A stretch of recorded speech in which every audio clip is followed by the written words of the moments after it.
Hello everyone and welcome to the channel The Art of Software. I will start with a disclaimer. This is my first video in my whole life, so I'm a total beginner in video editing, so sorry in advance. In the next video series, we will talk about engineering processes, the missing piece of Scrum framework. If you ever felt like your productivity dragged down and it's much harder to add new features down the road, if you ever felt like the codebase just started to be a mess, and even more practical things from the developer point of view, like, do I need to do a design before I start to develop the feature? How to even do it? Do I need to make the test, write the actual test before I develop the feature? Is there a design review? Do I have to pass the code review? And other questions related to engineering processes.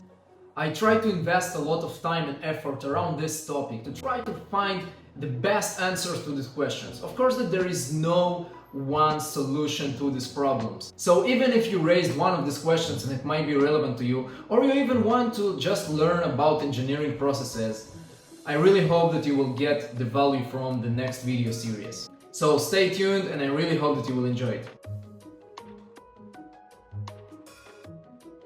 Before I'll start, a little bit about myself. My name is Igal Rozen. I'm a software engineer and I've started my journey in the embedded domain. So really driven by low-level stuff, understanding things to the core, and practically I'm in love in this topic. Afterwards, I joined a new startup named Saipago as a cloud engineer.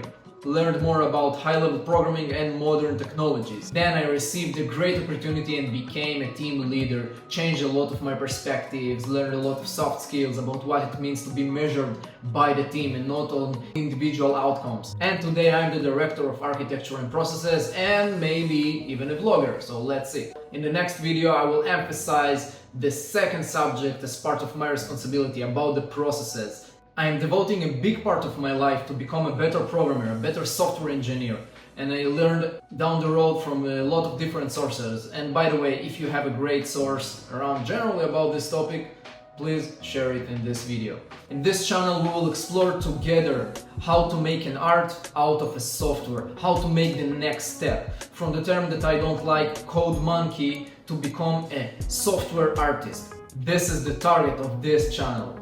If it is relevant to you, please subscribe. In this video, we'll especially talk about the prerequisites before I'll share with you the actual solution. So let's start by taking the most common process, Scrum, to understand what is missing there. And as a disclaimer, there are tons of great videos about Scrum to explain what it means and all of the ceremonies. So I explain about it just in few words to define what is missing. Scrum is an empirical process, and of course that Scrum follows the Agile principles. But Scrum is not only a software framework. Practically, I can embed Scrum also in other industries, and it still doesn't prevent most of the software companies to embrace specifically Scrum. Why? Because it's super easy. Just follow a few ceremonies and you are good to go. So on one hand, we have the framework. We have all of the ceremonies that Scrum provides. We have the participants and the roles. And we know also what are the steps included inside of each sprint. It might start with a less official ceremony in Scrum, the backlog grooming or backlog refinement. Then we have the step to plan the sprint planning. Afterwards, the sprint starts, and here is the main problem. We will discuss about what are the actual processes while the sprint is running. Okay, because the only ceremony while the sprint execution happens is the sprint daily. Okay, so we have our 10-15 minutes discussion every day. So this is an official ceremony as part of Scrum. Then at the end of the sprint, we have the sprint retrospective to talk about the pros and cons of the previous or the current sprint. And we have the sprint review to present the results of the sprint. And this is it. These are the ceremonies. Now, I do believe that the companies that embrace this framework think that if they'll follow the Scrum ceremonies, they will have a great product, a robust product, right? But what is happening in the middle? What is this black box? What is this magic? What should we do to have it? So we will open this black box by embedding engineering practices into the sprint execution phase. And through following this, we could really achieve a great and robust product. Is there even any standard, any official way to handle the software development lifecycle, to manage the engineering processes? And of course there is. One of them is extreme programming. And only from the name it's easy to understand that this is specifically for software. And still, most of the companies prefer to use and embrace Scrum over extreme programming. Why? Maybe it's because that Scrum is just more simple and flexible, just few ceremonies and you are good to go. Maybe just the marketing plan and strategy were much better for Scrum than extreme programming. And maybe it's because it's extreme. It might scare the people who are in charge of embracing such frameworks. Who knows? And I must say that personally I still didn't have the chance to follow completely extreme programming, and actually most of the people that I'm familiar with. So if you had the chance to follow this full process, please add here a comment.